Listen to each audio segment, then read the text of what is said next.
Yeah, so I didn't get Good it. evening, everyone. I'm Dr. Imani. And I'm Jay Bernard. And we are Progressively Yours Health and Wellness Podcast. And I'd like to welcome you to another fantastic evening and fantastic show with us, sponsored by Sankofa Institute for Wellness, which is another hat that we wear. So yeah, we have a wonderful show this evening. We hope you all are enjoying the fall. We're certainly in prayers with people whose lives are a lot more chaotic than they need to be around the world. We send prayers to folks who've lost loved ones and who may be missing. You know, it's just a whole lot going on right now. Mm-hmm. So I've heard that if we keep our energy high, our vibration high, that can reverberate around the globe. So, this is the time for all of us to be in a good space, stay positive, stay uplifted, and, just know that there are higher powers that are in control. That's my belief. It might not be yours. But anyway, we're praying for peace in the world. That's certainly my hope, and I'm sure it's Bernard's hope too. It is, and your words play right into our spiritual moment and meditation. And so we're again so happy for you to be here tonight, and we look forward to Brother Mark sharing with us once again. He's been here before. He was one of the guests that we knew we had to return and have back and to share with us as relates to health, eating, and diet and fasting. And yes. So we're looking forward to the show. But before we bring Mark up on stage to be with us, I'd like to share with you, as it is our ritual tradition at the beginning of the show, a brief meditative moment. You're welcome to participate or not. It is not a religious ceremony, but it is a spiritual one in which we invoke the presence of the ancestors. So I would hit my small bowl tonight. I'd like to invite you now, if you are open to closing your eyes, getting relaxed where you are standing or sitting for this 1 minute meditative moment, and just take in 3 deep breaths in and out through the nose. And with each exhalation, begin to let your body relax. Just feel it relaxing.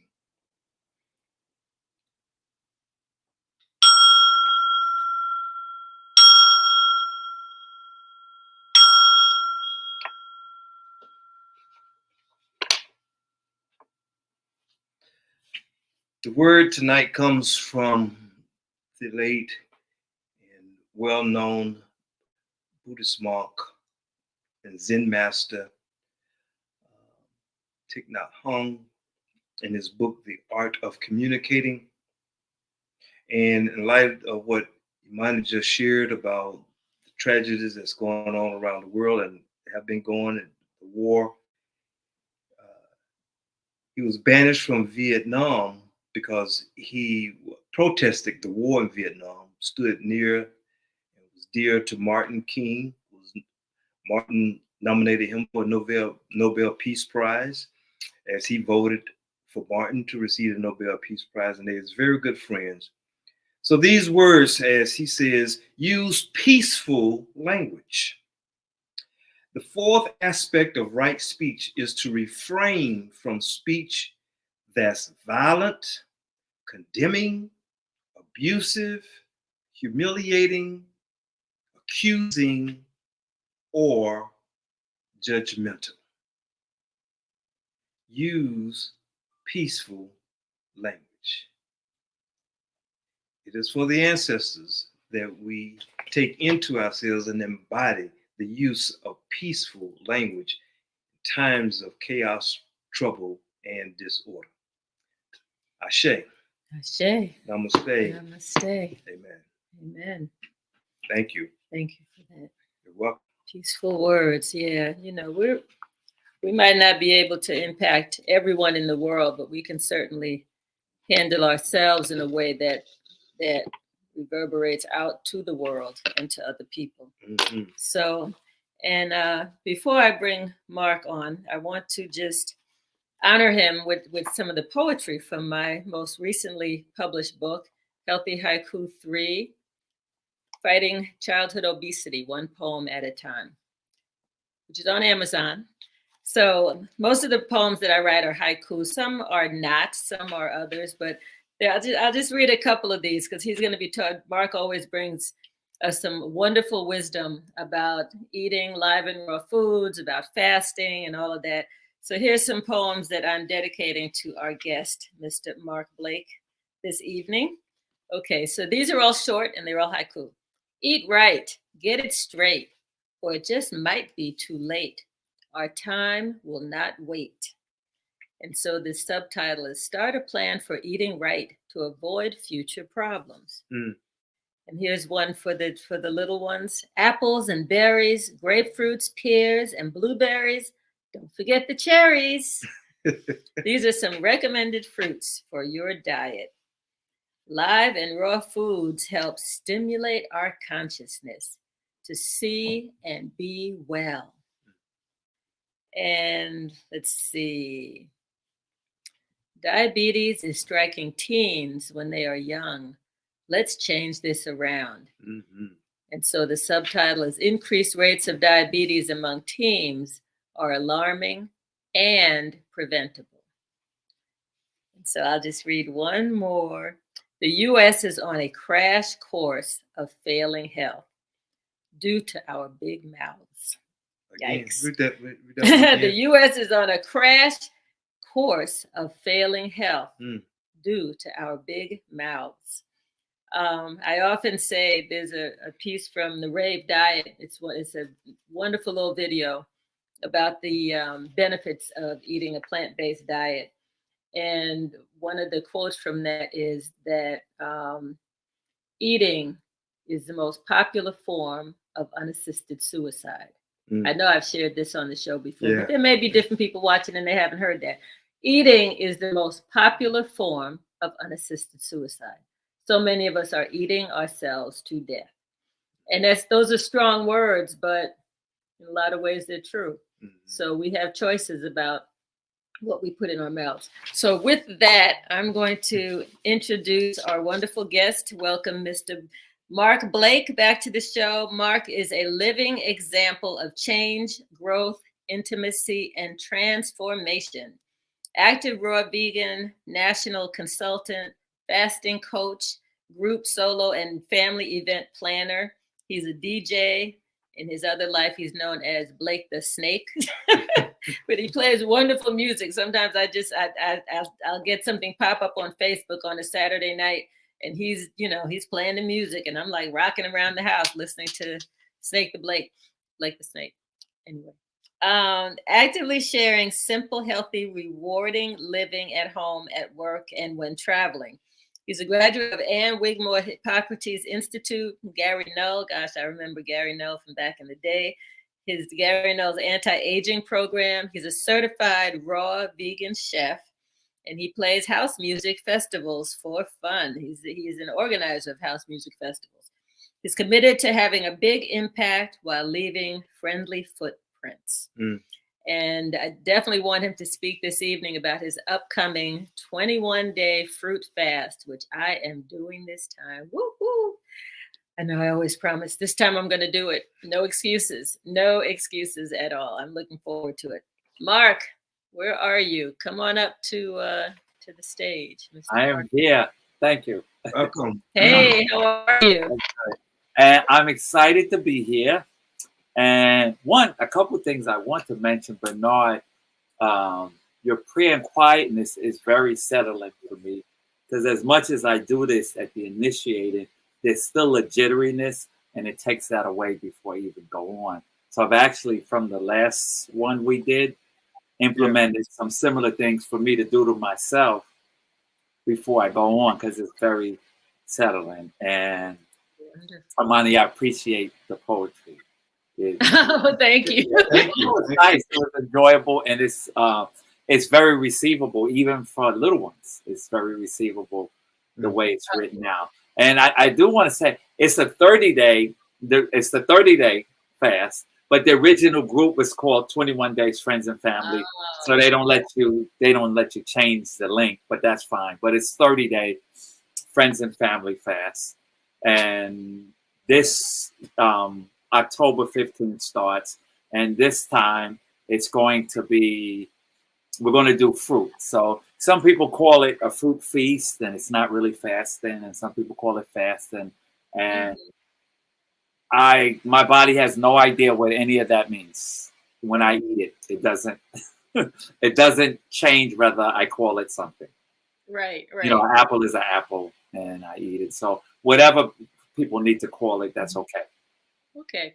So we're gonna hold on for a second. We're gonna let Bernard start off with his usual questions that take you back to your childhood and who are you and who are you and how did you become who you are now. So I'll let you in. Okay. Hey, thank you, Mark. Appreciate the wonderful feedback that you shared with me, with both of us, and that's very, very helpful. So yeah, as I like to do, and primarily for the audience, you had a beginning, and if you just take a few moments to go back to the first 12 years of your life, I like 12, and I'll tell you the reason why I go from birth to 12. You know, as a professional, mental health professional and psychotherapist. That's a question I always ask, and this is not a psychotherapy session, so let me clarify that. But it's a question that I ask clients because it gives a foundation of, you know, as I'm beginning to get to know them and vice versa. But within it, and I've noticed this on the show, I have not said this before, but I've noticed on the show when I ask this question of everyone, there's one story that always emerges that connects a theme for where their life is today.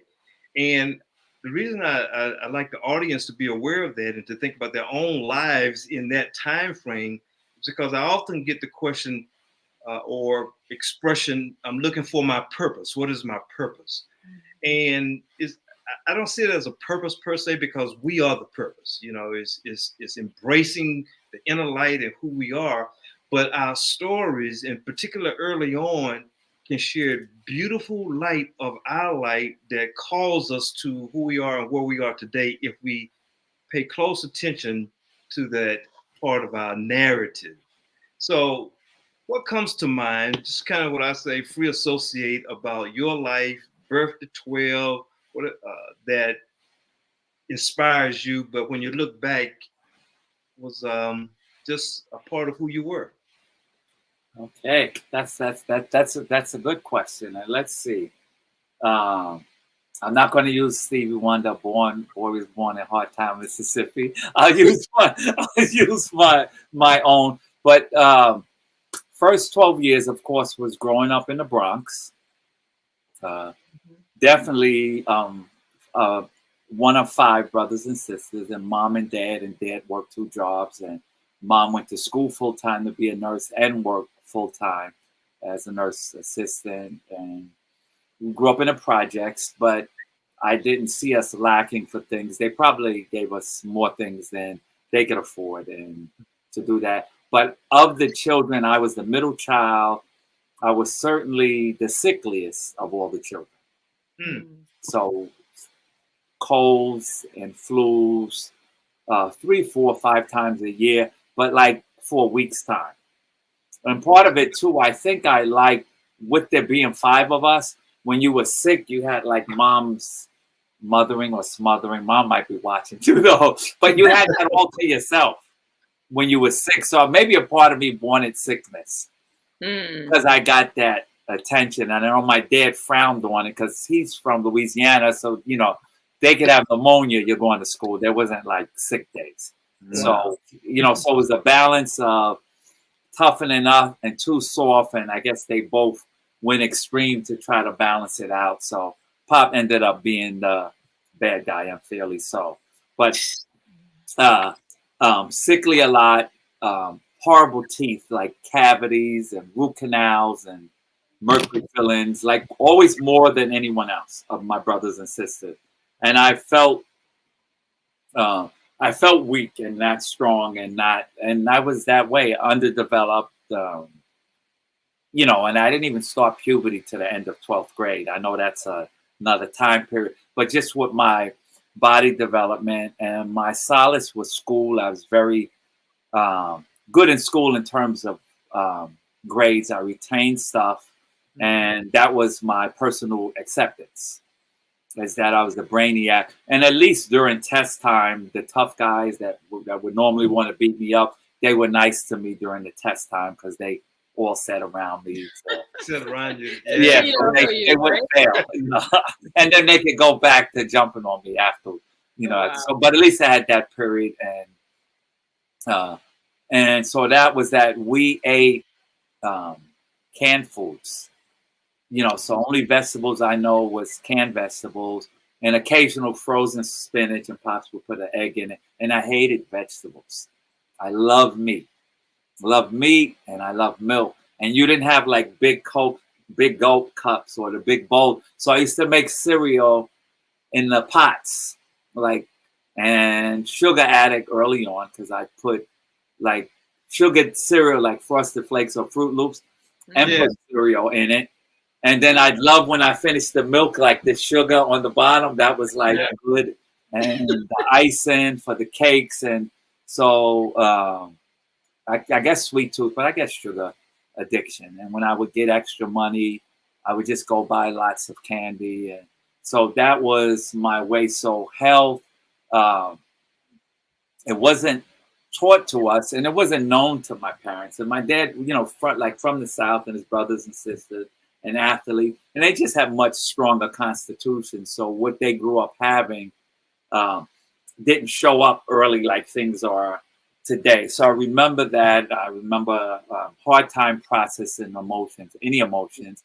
And a lot of that, looking back, may have been, one, it wasn't like we weren't raised to process our emotions. We were raised that you shouldn't have them. So that was what you do with your emotions. You shouldn't have them. and especially if you are Black and male, you had to push those emotions down.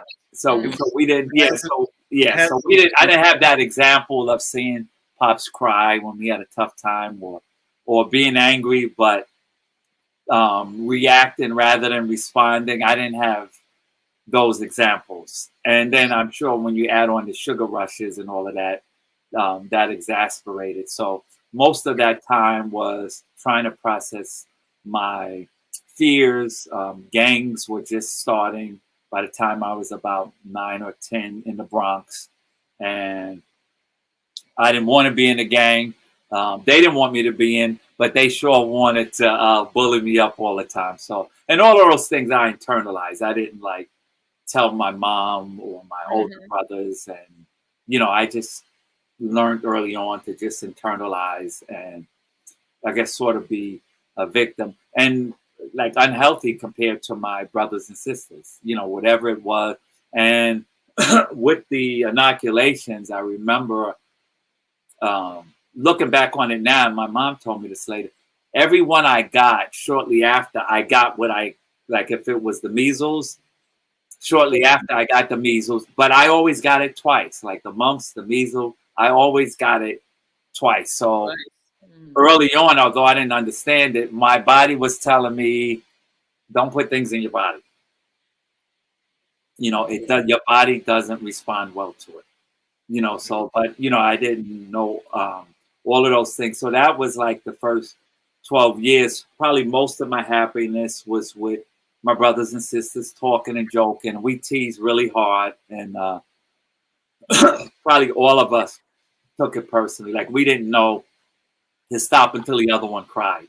And then we said, okay, we went too far and, you know, let's reel it back.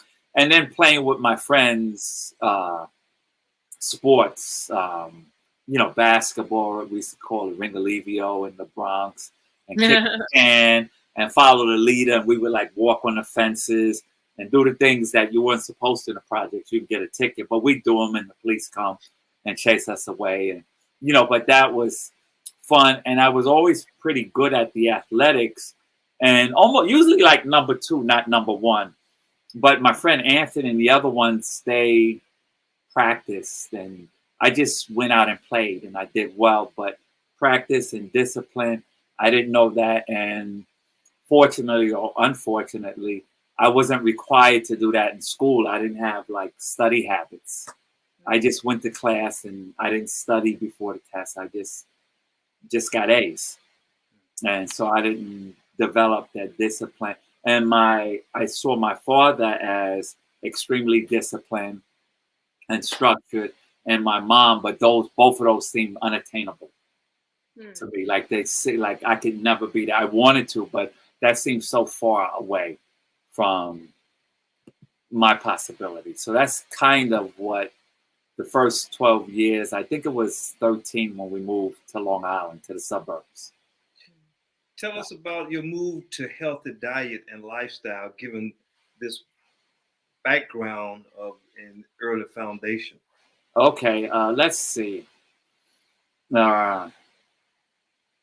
Early on, I saw signs of deterioration, which I couldn't understand. So I know when I was 27 is when I first started getting white hairs. And they were never gray. They were always white. And all of my uncles on my dad's side, my biological dad, had that. All like by 40, all full head of white hair. And I played basketball. And I was a pretty good, like I could at least get my elbow to the rim. And sometimes my head if I was really in good shape. But I noticed it was harder and harder. And by the time I was like 35 years old, I couldn't even touch the rim. You know, and my back was stiff. I started getting back pains. And in my middle 30s, you know, I started, my hair was thinning and receding here and here. And everything was happening really quick. And although doctors would say, and I wore glasses throughout my late teens and early 20s. And when it got to my 30s and I was on my own, maybe 32, 33, I stopped wearing glasses just because I kept losing them. And I didn't have like $100 to keep replacing them. And I wasn't on an eyeglass program. But my energy was really crappy. I didn't know why. It wasn't supposed to be that way. And doctors told me it was normal, different people, age different. But some things like why, or my friends that had receding hairlines like in their 20s, why I'm in my 30s, why have I passed them? So like that, I was analytical. And then I looked at how I look. I said, well, if I look this way at 35 at the rate I'm going, then when I'm 50, I'm going to look like I'm 80. So it didn't add up to me mathematically, regardless of what they said. And I was still getting bad colds, flu, like twice a year, I'd probably get bronchitis, and twice a year, maybe pneumonia, and then colds. And they were always dragged out, and always had problems with the ankles, bad sprains that were like for a week or so. And it just seemed to twist easy.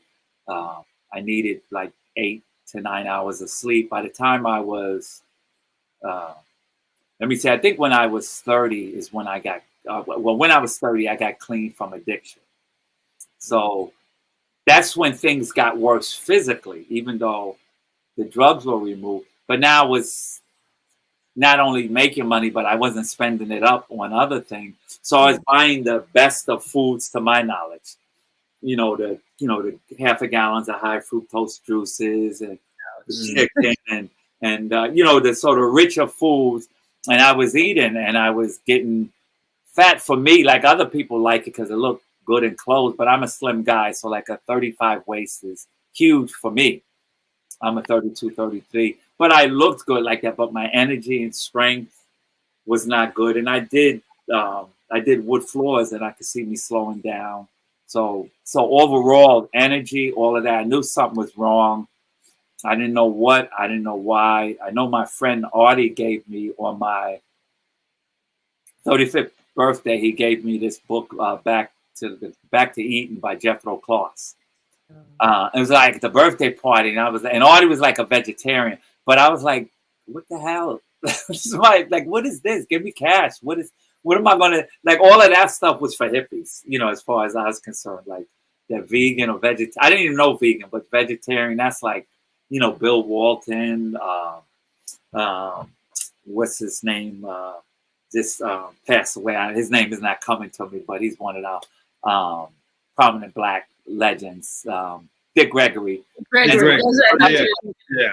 Those nice people that were weird. That wasn't for me. Like I was still trying to fit into the round holes in the with the square blocks that I had. So that's really what it was. And I was looking for answers. I didn't know what the answers was, but I know what they were telling me didn't work. And it wasn't working, and it was deteriorating. And anyway, I picked that book up just before my 39th birthday. Mm-hmm. And I may have read stuff like that before, but it made sense. It created an opening. And then I was listening to Gary Noll. We were talking about that, but I was listening to him for the social commentary. And, so I like, the getting riled up in the anger and that passion about it. So that was where I was at anyway. And he started talking about health and things made sense. And then he had 1 year to change your life or change your diet. So I did that.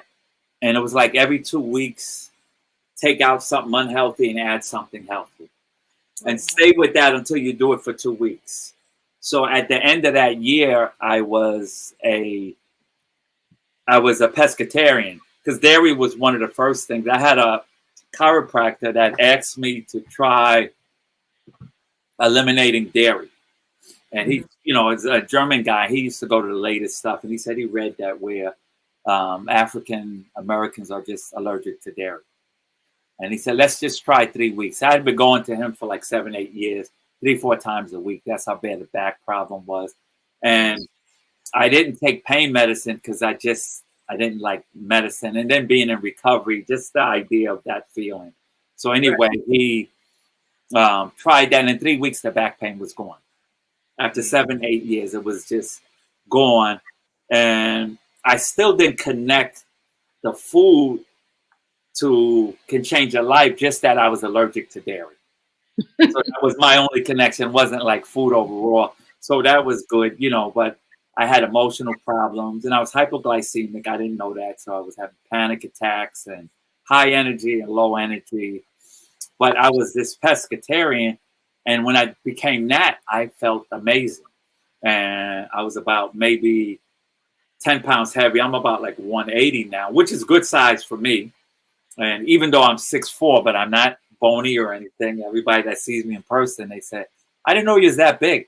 But another 10 pounds of just muscle was really good. And that was great. And that was a form of vegetarian to me, to my knowledge. And that was good. But after 6 months of that, I just lost the taste for fish. And so that's how I became vegan. I didn't know the term yet. So for me, I was a vegetarian. And I did that, and that felt good. But the weight dropped down. I probably lost 30 pounds in like 3 months. And then it came back up, but 10 pounds less. And I felt really good with that. And then learning different things. And the hair stopped. I stopped losing the hair. It hadn't started growing back yet, but I stopped losing the hair.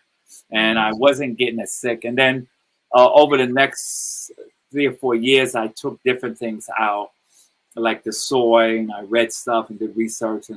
And I was also raising kids as vegan, and they would become mucus with the soy milk, just like the regular milk. So I had to learn to make all of that. So all of these things were happening. I felt better and better. And then I went to a workshop, Doug Graham, in 80-10-10 about raw vegan. No, actually, it was the Patenkos first, the Raw family. My friend Clara, that's like big sister. she invited me to it. I didn't even know what raw vegan was, but she always had neat stuff. So I just went because she said you would enjoy it. And we made the food with them and they talked, and it made sense, like enough sense to say, let's try it out. I'm like a curious person too. Let me check it out and see what it's like. And so I did that for about 3 months. And after 3 months, I could tell, you know, like we talk about healing and healing crises and all of that. But that wasn't the case. I could tell my body was deteriorating and I just didn't have, that wasn't working for me. So I went back to the cooked foods, but I was still doing a lot of green juices. And when I started doing the green juices, then that's when I started to get my hair back. And a lot of the color was going back then. And that was really good. But I still had these emotional stuff and my eyes got better. I remember going to the eye doctor. I said, let me get some glasses just to get them. And it was on my driver's license that I needed glasses. So I went to the same eye doctor, this Chinese lady. She was tall, really attractive. And I was like, I said it to her too. I said, I didn't know Chinese people could be tall. And so you know, I was like early recovery. So I was really rough on the edges and stuff. So, you know, so anyway, so she did my eyes and she said, oh, you had the surgery. You didn't tell me you had the surgery. And I said, what are you talking about? She said, on your eyes. I said, no, I didn't have the surgery. She said, no, you had the surgery. I said, what are you talking about? She said, like to get the cataracts out and stigma. She said, I said, no. I said, why do they look clear? She said, no, your vision is perfect. She said, actually, it's a little better than perfect.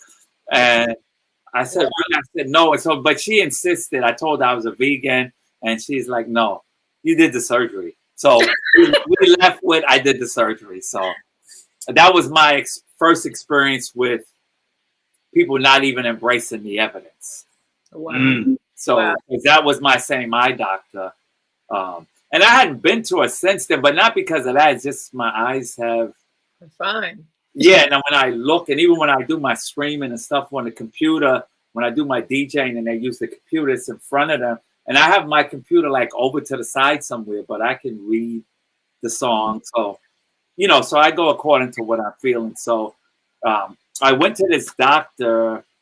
I was looking for a holistic psychiatrist because I was going through not seeing my youngest son and the relationship breakup with his mom. And I just felt like I was okay with things, but I wasn't responding emotionally. Like it just seemed irrational to how I actually felt. You know, like there was hurt and grieving, but I was responding way out of proportion to that. So I went to see this guy and it was like $120 for him. And that was like decent money, like 20, 25 years ago. And I'm blue collar, my own business. And then he told me I was hypoglycemic and I have candida yeast overgrowth, early stages of cirrhosis, stagnant liver. And he said parasites you've had for years and all of these things. And he put me on this protocol of things not to eat. And one of them was grains and no dry fruit. And and in the car, I had just came from Whole Foods where they sliced the bread up, the fresh bread with the nuts and stuff, and no fruit juice. So I was like, that's not going in the trash. Like when I was leaving him, I said, that's going to be eaten up. And then I left there feeling like I got cheated out of my money because I didn't come for this. I want to know why I'm acting crazy. Yeah. And then that was a big change because the next day I called my youngest son's Josh. I called his mom up. And I hadn't spoke to her in about 3 or 4 months. It was obvious she was keeping me out of the pregnancy, and I just had to make my peace, and I moved on. And I just called up out of nowhere and just was like cussing her out, like just really nasty.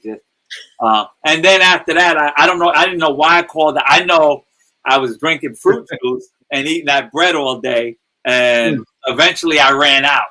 And so that blood sugar that was probably around 300 and something went down probably to about 60 or 50. And so I was crying on the phone with her afterwards, and then I crying on the phone. I called my friend Sheldon up, and he was on his way. He was living in New York then. He was driving down to D.C. because he was really concerned for me. And I kept on, and I drove to Vitamin Shop, and Gary Knowles had protein bars back then.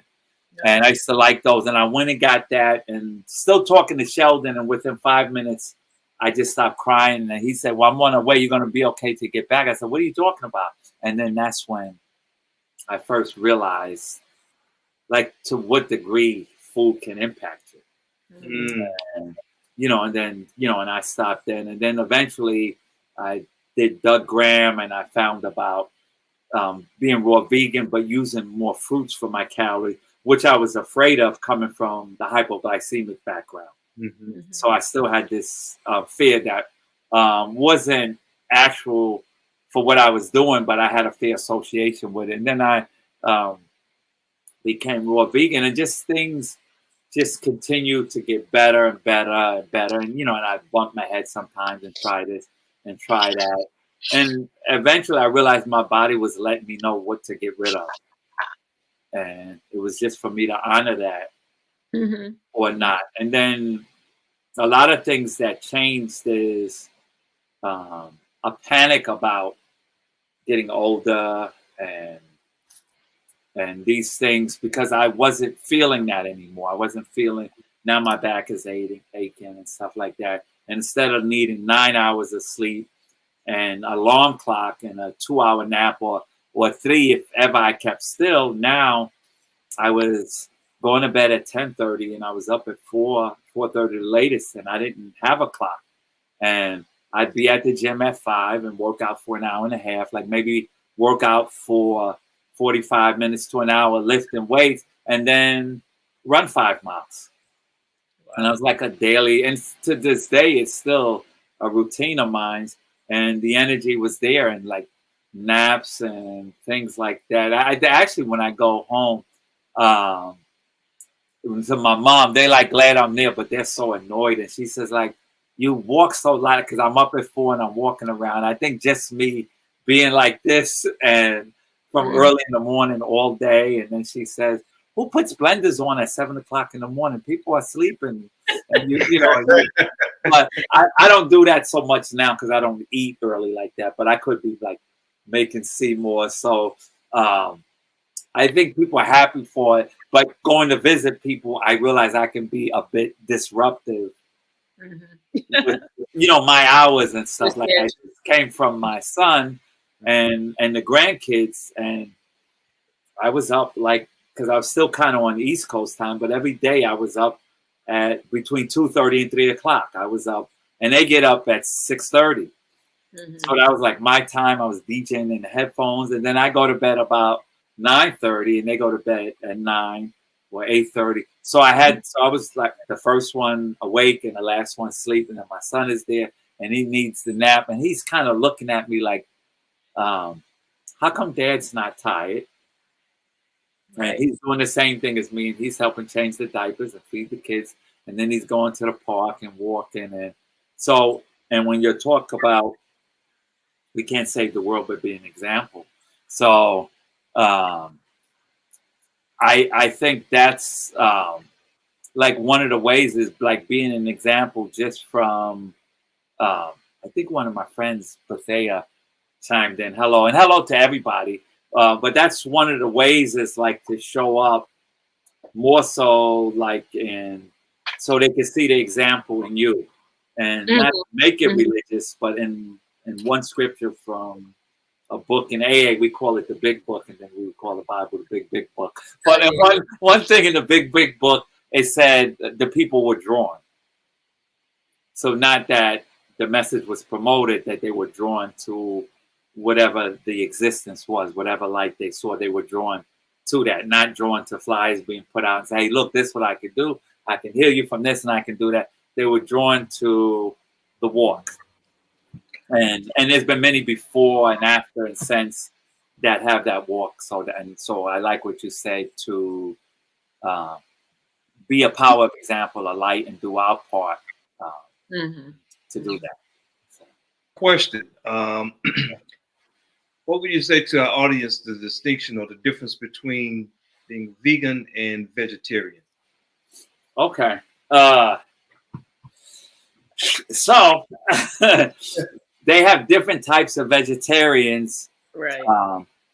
And they call one pescatarian, one lacto-avo, where you could eat dairy and or milk or things like that. So those are called, and butter, those are called vegetarians. Although I don't know where they plant those at, but Where you plant the fish, right? yeah. So I haven't planted any fish and had any success with growing fish, but it may be just the soil. That's so really that's some animal product, like maybe honey. And so with the vegetarian, it's more not meat, not flesh.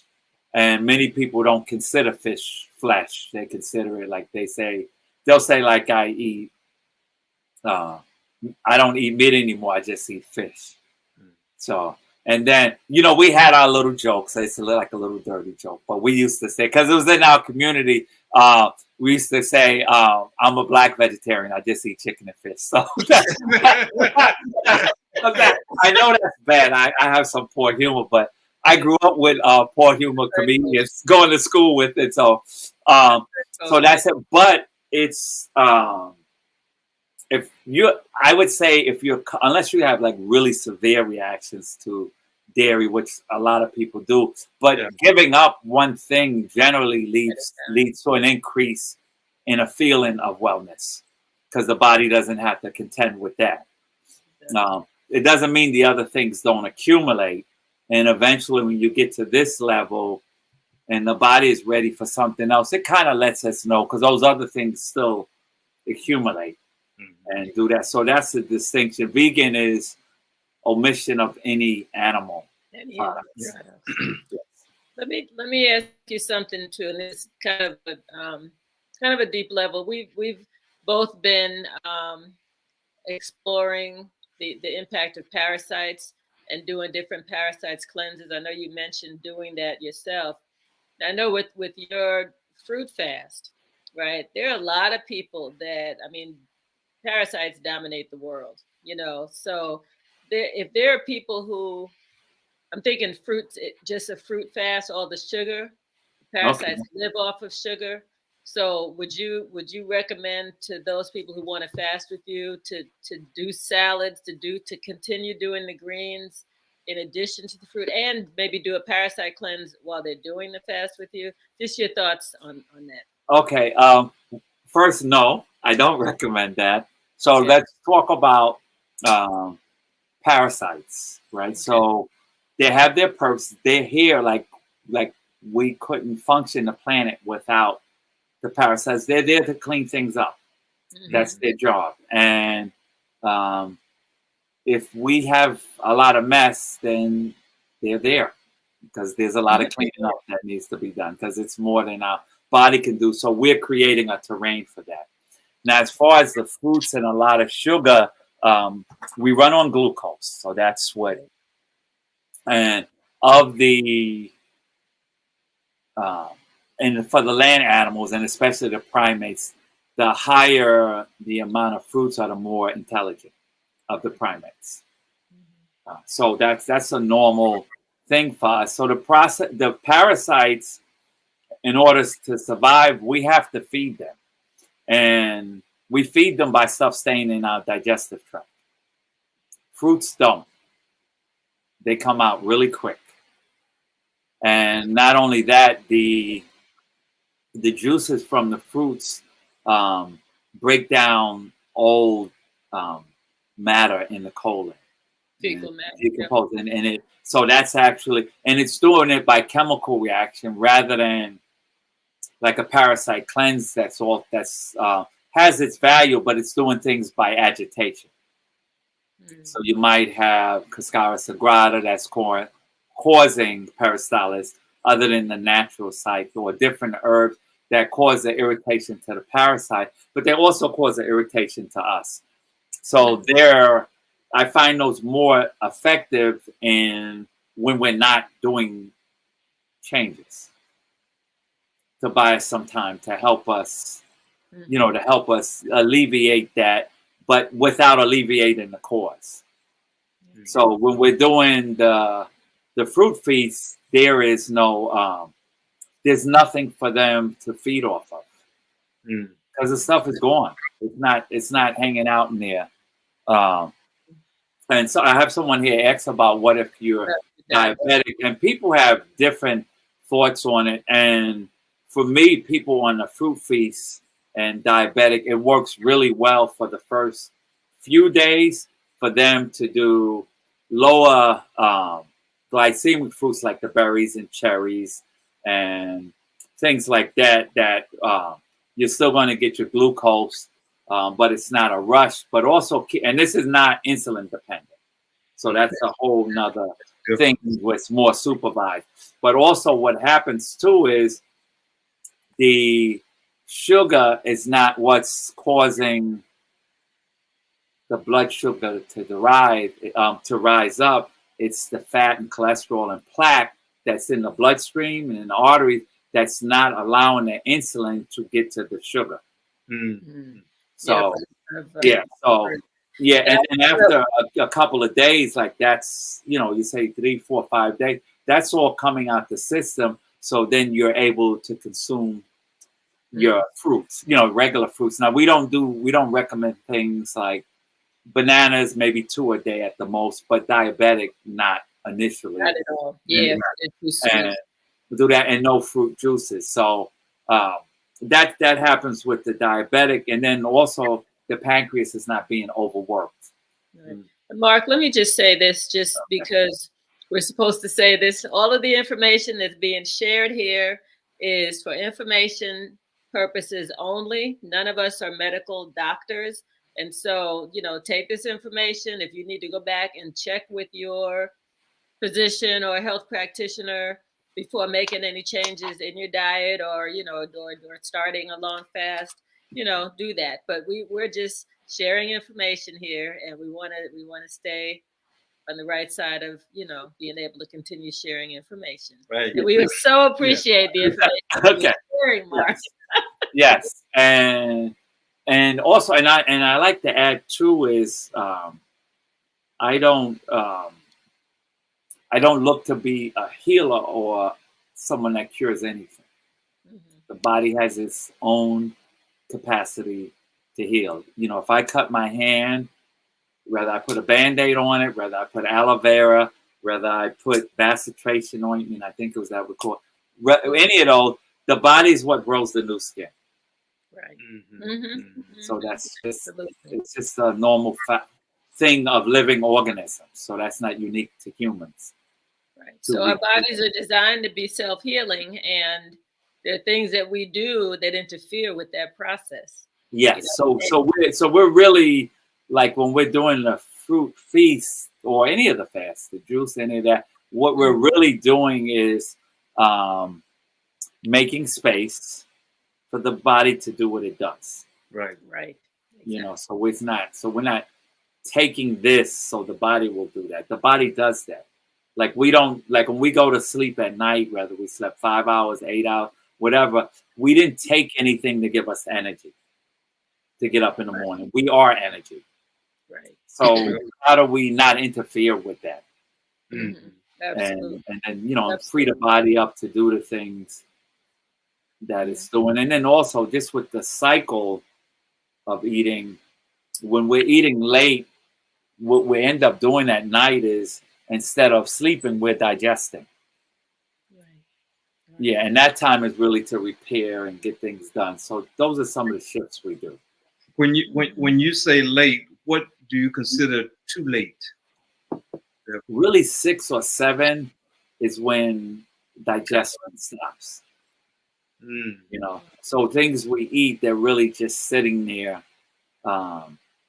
until the next day, if it's in the stomach or in the digestive system, where that process should be already going through. Now, it doesn't mean, especially if you're diabetic, that if you're hungry, you shouldn't eat on the feast. If you're hungry, you eat. It just maybe you haven't had enough nutrition or nourishment, and that's it. But ideally, 6 or 7. Mine is I kind of like 6, but sometimes it's 7, and then sometimes I am hungry late. But even like going out with friends and stuff like that, and just even if I'm just having fruits, often if I'm having something, I'm just nibbling, I'm bored or something like that. It's just, just to have something. Or I'm thirsty. And I find, just for me, if I'm thirsty and it's late, something really watery like an orange or a couple slices of watermelon does better for me than a couple of glasses of water. And then also I'm not getting up throughout the night going to the bathroom like I would if I drink some water. So Mark, we've got about a little bit less than 10 minutes left, and I want to invite our audience to ask questions. If you type in a question, we'll see it and we can make sure that Mark answers it. And also, while folks are thinking of their questions, you might talk a little bit about the upcoming 30-day feast. Okay. So it's part of our friends and family fast. So we're doing a 30-day fruit feast, which is just all juicy, watery fruits, and by description, so no avocados, no bananas, and no botanical fruits like my favorite things. Okay. Yeah, like tomatoes and no botanical. And it's not because something is wrong with those. It's this is what this entails, and it's more cleansing and hydrating. So you can join it at friendsandfamilyfast.com. You can join the fruit, and it's doing that, and the only fluids we consume other than that is distilled water or fresh coconut water from, opening up a coconut. I know in the stores now you can buy raw unpasteurized coconuts in a lot of the health food stores. So that's all it consists for, and it's also designed where if you don't need any apparatus. So if you don't have a blender, you don't have to have that. You can just pick up fruit and eat it. And we have different options, whether you want to eat one thing at a time or fruit salads and things. And it'll go through that. So we do that for 30 days. And I'll do videos at least 3 times a week. Sometimes I'm doing them every day and just coach you through. And then there's past videos where you can look at every day.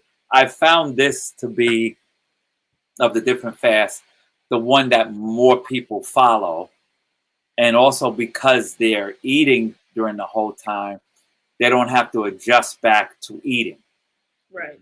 They're already there. And it's very powerful. It's very healing and cleansing and allows a lot of energy to come through. So that's the path. Now, I don't know if I see the questions here because I didn't see the other one. It came on the side, but I didn't see it. Well, Janet had put that up for us. I don't see any other questions. Right? Tell us. All comments, I'm in Paris, Tennessee. Scarcity of fruits, I guess. So they're saying, what do I do? Name some of the fruits that are okay. You told us what not to eat. What are some of the things you eat? We can eat. So anything in the berry cherry group, not dried though. Berry cherry. Raspberry, cherries, strawberries, grapes, preferably organic, preferably with seeds, but do the best with what your abilities are. Watermelon, I know watermelon. Watermelon, yeah, and if you can get it in season, which is not except in the southern hemisphere and Central America, but if that's what your taste is, cantaloupes, watermelons, melons you try to do by yourself. You got peaches, pears. You got exotic stuff like dragon fruit and stuff like soursop is okay. So the main thing is juicy, watery fruits. Apples okay? Apples and pears are great. And even for people diabetic, apples are great with maintaining blood sugar. And pears is like a different kind of sugar, so it really doesn't affect us the same way. So that's good, with diabetic to keep this disruption. And I'm thinking of all the different fruits because I've gotten so simple, oranges, tangerines, tangelos, mandarins, and stuff like that. And grapefruit for people that like those, are good too. So most of the stuff when you go in the produce section that you look and when you bite, there's a that's your juicy fruit. Yeah. And it's a good chance to figure out how to pick out fruit and ripe. And we talk about that in the fasting group too, how to pick out fruit and produce and that kind of stuff. Oh, good. Good. And yes, and if you are, then the question too was, I'm afraid of fruits. And it's okay to do it and still be afraid. You don't have to become unafraid to do it. So that's not a requirement to get rid of the fear. You can still do what you're afraid to do. It's a quote from one of the author of the Conversations with God, but it says, life begins at the end of our comfort zone. Oh, yeah. I remember Yeah. that's a wonderful quote. I love that one. Yes. It's Yes. really, really good. So So, I won't do it here on screen, but I do want to share with you. We had a whole show on water that's deuterium depleted. That's like the purest water on the earth. So I'm gonna send you some so that you can try it. No, it really is good. It's really you drink it, it's like, whoa, you know. So and it's just pure water. It's just great. Yeah. So yeah.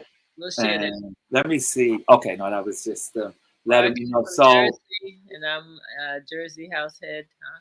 Oh, it's something about, I guess, probably.